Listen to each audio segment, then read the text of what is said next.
një nga të këqijat e mëdha që ka partia në pushtet është që fatkeqësisht nuk i ngjan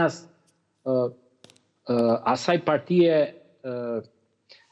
ateiste, cilën përmendi zoti Stefa në 45 vite, sepse ajo parti në 45 vite siguroi një tokë me një sistem bonifikimi dhe drenazhimi perfekt. Shqipëria në kohën e Enver Hoxhës nuk përmbytej kurrë.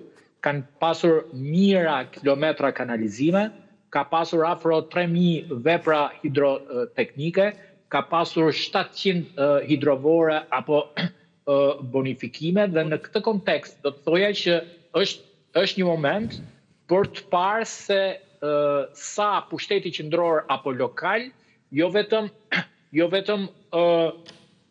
ka abuzuar me fondet, por nuk ka as plane zhvillimin në këtë proces. Pra e ka territorin tërësisht jashtë kontrollit për sa i përket kësaj problematike. Por çështja është absolutisht edhe më e thellë. Mendoj që ne jemi një shtet dhe një shoqëri e pandërgjegjshme për këto proceset e fatkeqësive natyrore.